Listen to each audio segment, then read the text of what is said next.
mpinzani ambaye Yanga alifufukia hapo. Okay. Baada ya vipigo viwili kwa Azam na Tabora United akaenda kucheza michezo ya kimataifa akafungwa na Al Hilal Omdurman. Walianza kujipatia Yanga kwenye mchezo dhidi ya Namungo. Of course ni mchezo mwingine ambao jua kwa sasa hivi Young Africans focus yao kubwa imebaki kwenye hizi domestic cups.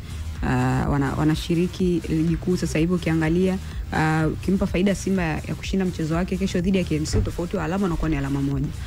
Ukiweka pembeni mchezo wa dabi, na maana kwamba kwa namna yote ile Young Africans yakiangusha alama katika mchezo wote sasa hivi ambao anakwenda kucheza kabla tu ya huo mchezo wa dabi ambao bado umekuwa una kizungumkuti, na maana kwamba anajiweka nafasi yake ya kutetea ubingwa rehani. Na sioni pia hiyo nafasi kwa Young Africans. Kitakachotokea ni kwamba ndio ile football mara nyingi imekuwa inaadhibu maneno ambayo tunazungumza sisi. Unaweza kuzungumza ile kaenda hivi baadaye mpira ukatokea hivi. Ukiangalia Namungo na wenyewe sasa hivi ni kwamba chini ya Juma Ramadhani Mgunda wamekuwa kuna wakati kama wanaenda, kuna wakati wanakataa, na hiyo yote ni kuweza kujinasua katika mtego wa kuweza kucheza playoff ama kuweza kushuka daraja, kwa sababu timu pekee ambayo sasa hivi tayari na itashuka daraja, nafahamika kwamba itashuka daraja ni Kengold. Kwingine bado. Kwa hiyo hata wenyewe ukiangalia sio kama naweza nikasema kutokea alipokuwa JKT kushuka chini huko, sidhani kama kuna ambaye yupo safe. Yoyote yule anaweza kucheza playoff, yoyote yule ana uwezo lolote lile likamtokea, kutokana na kwamba pia difference ya alama imekuwa ni chache sana. Kwa hiyo kwa Young Africans sasa hivi kwenye kila mchezo wanaingia kama timu ya kwanza uwanjani, unawapa hiyo benefit kwa sababu michezo yao mingi ambayo wamekuwa kicheza ligi kuu sasa hivi wamekuwa si tu kuingia kama timu ya kwanza uwanjani, wamekuwa wakitoa adhabu ya madhaifu mengi sana ambayo timu nyingi zimekuwa nayo, kwamba ukicheza dhidi ya Young Africans basi nakubidi ucheze katika ile A+ game yako, yani uwe juu zaidi cheze juu zaidi ya kiwango chako, kwa sababu kama unakwenda kucheza na Young Africans then unafanya makosa ya kawaida ambayo huwa unayafanya ukicheza na timu ambazo za level yako, unajua kabisa kwamba wana uwezo wa kwenda kukuadhibu. Kwa hiyo kwa Young Africans sasa hivi focus yao ni kwenye mchezo dhidi ya Namungo, kwa sababu wanajua kwa michezo hii kadhaa ambayo imebakia mpaka kwenda kuitamatisha ligi, ina maana ni kama finali kwao. Ukiacha michezo ya ligi ambayo imebakia na nusu finali ya CRDB pamoja na finali, ni michezo ambayo wanapaswa kuiendea kwa umakini, wanapaswa kuiendea kwa uangalifu. Kwa hiyo bado Young Africans utampa faida kwenye mchezo dhidi ya Namungo, kwa sababu unajua Yanga amekuwa na faida ya kwamba Yanga ni timu ambayo imezifunga timu nyingi sana kwenye, yani imepata ushindi dhidi ya timu nyingi sana. Na hata ukija kutazama, angalia Young Africans baada alivyoanza ligi akashinda michezo yake akawa na unbeaten plus hajaruhusu goli lolote. Paka anafika pale kwa Azam akagota, akaruhusu goli moja. Anatoka pale anaenda kwa Tabora akagota, akaruhusu magoli 3. Kutokea pale angalia alivyoenda tena trade yake ya ushindi ilivyokuwa, mpaka akaja kuangusha alama kwa JKT baada ya kusare katika uwanja wa Major General Samuel. Kwa hiyo ukijaribu kuangalia trend ya ukusanyaji wao alama inakuwa inakupa audacity ya kuweza kusema kwamba wana nafasi ya kuendelea kukusanya alama kwenye michezo yao na ukuja, hasa ukilinganisha pia aina wapinzani ambao wanakwenda kukutana nao na levels zao. Kwa hiyo bado Young Africans sasa hivi wenyewe wanafahamu kabisa kwamba kama tunashindwa kushinda hii michezo unacheza dhidi ya kina Namungo, timu ambazo zipo chini kidaraja, atakayodondosha alama na wapatia Simba advantage ya kukaa kileleni. Anawapatia Simba advantage ya kukaa kileleni, na sasa hii kampeni ya tucheze itabidi iendelee kwa kasi sana, kwa sababu inakubidi sasa kwenye huo mchezo wa dabi uende kucheza mchezo ukiwa huna nyingine lolote zaidi ya kushinda huo mchezo, kwa sababu ukisare bado utampa mpinzani wako advantage, kwa sababu kama akishinda michezo yake yote difference ya alama ni alama moja, tayari atakuwa yupo juu yako. Kwa hiyo sasa hivi of course Young Africans ni timu ambayo ukiangalia msimu jana, msimu huu bado wameendelea kumaintain hata kile kiwango tu au ile rate ya kusanyaji wao alama bado haijabadilika. Ukiangalia pia idadi ya magoli ambayo wamekuwa kiafunga, wamekuwa kiziadhibu timu nyingi sana. Na ukiangalia pia Namungo, shida ambayo wamekuwa nayo ni eneo ambalo Young Africans wamekuwa kiziadhibu timu nyingi sana. Eneo lao la ulinzi, angalia Dani Amoa pamoja na Erasto Edward Nyoni kwenye lile eneo, ukiangalia ni defenders fulani ambao wamekuwa na changamoto nyingi sana, na hasa magoli kadhaa ambao wamekuwa wakifungwa. Kuna magoli ambao wanafungwa kupitia maeneo ya pembeni, either ni crosses zimepigwa, amekuwa ni shida ya timu nyingi kwenye ligi yetu. Watafungwa magoli, hasa magoli mengi wamekuwa kiadhibiwa pale ambapo wanapokuwa wako hawana mpira, wakaupata umiliki wa mpira, wakajaribu kuongeza idadi fulani ya namba kwenye eneo la mpinzani ili kuweza kutafuta mekanizmu yoyote ambayo wanaweza kufika kwenye lango la mpinzani wakamfunga. Wanaponyang'anywa mpira jaribu kuangalia distance ambayo ipo kuanzia hapa katikati ambapo wako viungo wao wakina Hamisi Alifa Nyenye kurudi paka huko ambapo wako kina Dani Amo. Kwa hiyo inakuwa inampa mpinzani urahisi wa kwamba okay, kwenye eneo la katikati kuna nafasi kubwa, hakuna haja ya mimi kwenda pembeni. Nitapita kwenye eneo la katikati, nitaweza kukuadhibu. Plus hata the way ambavyo wamekuwa wakipoteza mipira katika maeneo ambayo ni maeneo hatarishi. Kwa hiyo unakwenda kucheza unapokwenda kucheza dhidi ya Young Africans na kubidi ujaribu kwamba kwenye ile makosa ambayo unakuwa unayafanya basi ujaribu kuyapunguza haya makosa, kwa sababu unakwenda kucheza na mpinzani ambaye unajua kwenye hilo eneo ana uwezo wa kukuadhibu kutokana na makosa ambayo hayo umekuwa ukiyafanya. Kwa hiyo still advantage nitampa Young Africans kwenye hii michezo yake, kwa sababu kama atakuwa ataweza kuangusha alama kwenye mchezo wote huu, basi inabidi sasa aanze kucheza michezo miwili. Acheze mchezo wake plus amuombe tena aanze kuomba dua kwa mpinzani wake aweze kuangusha alama, kitu ambacho sasa hivi ana nafasi, inabidi achinde michezo yake yani no way. Na Imani, mara ya mwisho wananchi kuingia dimbani ilikuwa katika michuano ya Muungano Cup kule visiwani Zanzibar.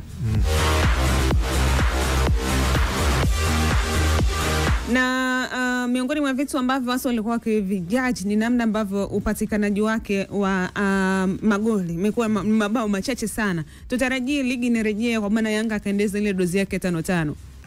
Kwenye swala ya Young Africans kwenye kuscore sina mashaka nao kwa sababu amekuwa na wachezaji ambao kwenye kila eneo wamekuwa, hasa eneo la katikati pamoja na viungo, na maanisha viungo katikati na wale washambuliaji wamekuwa wana manufaa makubwa sana kwenye kikosi, kwa sababu asilimia kubwa wengi kila mmoja anaweza kutengeneza nafasi ya assist, kuna mmoja anaweza kutengeneza mazingira safi timu ikaweza kuscore goli nyingi. Na pia ukitizama performance ya Clement kwanza msimu umeanza, pia Prince, wote wanaweza kuscore, kina Pakome pembeni wana score, kina Aziziki, hata kina Chama ambao party time wakipata nafasi wao wana score. Kurejea kwenye ligi na hakika bado wataendelea kuscore goli nyingi, kwa sababu wanamtaji watu wengi sana. Uzuri unajua ni kitu gani? Young Africans kwenye misimu miwili mitatu, mimi bado naamini wana timu bora sana kwa sababu ya performance yao. Licha kwa kwenye msimu huu ninachokiona ni kwamba ninaweza nikawalaumu msimu huu ni kwamba ni wao wenyewe, kwa sababu haiwezekani ligi inaanza mwanzo walikuwa wameanza vizuri. Unajua msimu ulivyoisha msimu uliopita ule, msimu huu kwenye karatasi kila mtu alikuwa Young Africans ataendeleza baba yake ule, lakini msimu umekuja mpya. Linchoko ni yangu nachoona sema ambao alikuwa ameharibu kwa haraka, licha kwa alisaisha na bado anaongoza ligi mpaka sasa hivi. Kuweka makocha watatu kwa haraka kwenye kikosi kwa mpigo, anakuja unamfukuza, anakuja mwingine anamfukuza, anakuja mwingine, si ndio? Hiyo pia hata kwa mentality za wachezaji kidogo performance inakuwa sio nzuri. Hiyo pia ilipelekea hata kwenye baadhi ya games kwenye ligi hapa alikuwa kidogo hakufanya vizuri, hata kwenye club bingwa pia hiyo. Ninachoamini mimi ni moja ya kitu ambacho kilichangia, kwa sababu performance haikuwa vizuri kwa wachezaji. Kuna muda ulikuwa unaona timu kama inaweza kushake, inaweza ka drop, lakini baadaye kidogo wamekuja wameweza kurejea kwenye hali yao na wameweza kupata nafasi ya kuweza kupata point kwenye ligi, wakapoteza ni club bingwa. Kwenye sasa hivi kwenye ligi bado naona ni wana energy ya kutosha. Ninachokiona ni kwamba hakuna namna nyingine zaidi ya kushinda mechi zilizobaki, na Young Africans kama atafanikiwa kuweza kupata ubingwa atakuwa amemaliza, yeye ndo mshindi kwenye ile sakata linaloendelea la dabi, kwa sababu yeye tucheze, lakini kama atafanikiwa kupata ubingwa yeye atakuwa ameshinda kuliko watu wote, kwa sababu sio kwa bodi na mpinzani wake, yeye atakuwa ameshinda. Kama ataweza kupata ubingwa yeye atakuwa mshindi, kwa sababu kikosi anacho. Young Africans ni timu ambayo kwa sasa hivi bado ana uwezo wa kubato na timu aina yoyote ile na akapata ushindi, tena kwa idadi ya goli hata juu ya 3 na kuendelea. Sawa, ni kusema kile ambacho kipo hivi sasa ndani ya kikosi cha wananchi, na umemsikia hapo Ali Shabani Kamwe, meneja wa habari na mawasiliano kikosi hiko, akiweza kuelezea mechi yao ya tarehe 13 ambako atakwenda kuikabili klabu ya soka ya Wawadi wa Kusini Namungo katika uwanja KMC Complex Dar es Salaam. Lakini wakati huo hii leo wazee wa Yanga kuongozwa na mwenyekiti wa matawi wa klabu hiyo wameweza kuzungumza na kutilia mkazo msimamo wao, kwa maana hawachezi mechi namba 184 itakayokutanisha wao dhidi ya kikosi cha Simba, ambako bodi ya ligi imepanga mechi hiyo kufanyika June 15, 2025 baada ya kugairishwa kuchezwa Machi 8, 2025. Ni msimamo wa namna gani na kwa nini wamekuja tena hadharani hii leo kuizungumzia msimamo huo? Tukawasikie hapo wazee wa Yanga mapema kabisa leo waliweza kuyazungumza hayo. Kwa viongozi wa matawi tumelitafakari hili na tumeona tuje kwenu kama viongozi wa matawi ili tuwe na msimamo wa pamoja.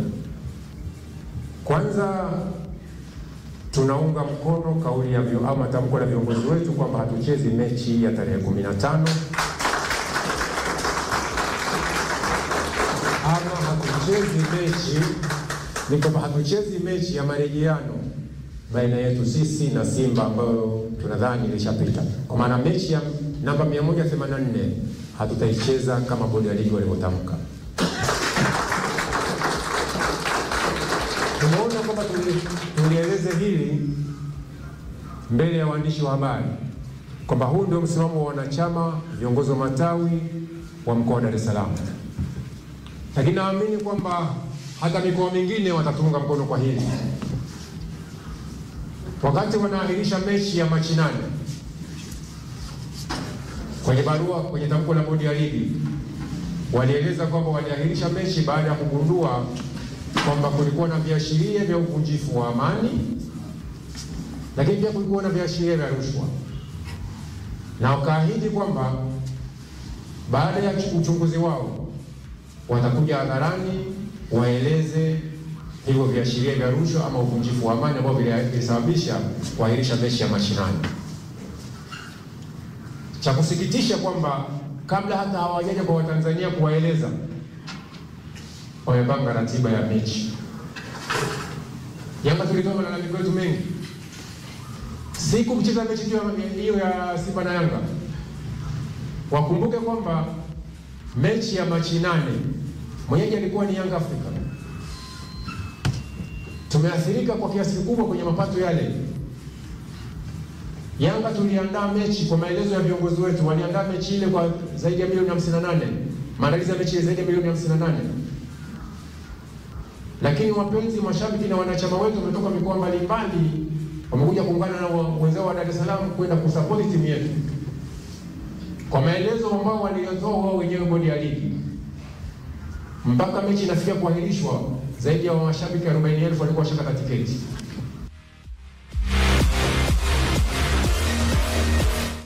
Hao ni wazee wa Yanga wakiweza kutilia mkazo kwa kila ambacho kipo, lakini kuna mzee mmoja hapo hajasikika anasema kwa maana wao wachezi mpaka baadhi ya viongozi waondoke, sijui nini, mengi sana ameweza kuzungumzwa katika siku hii hapa leo. Lakini huyo pia umemsikia akizungumzia hasara ambayo wameipata, zaidi ya mashabiki 40,000 ambao ilikata tiketi. Hivi zile hazijarudishwa? Hazijarudishwa. Sasa taarifa yoyote ambayo tumepata. Ela za viingilio huwa anachukua nani?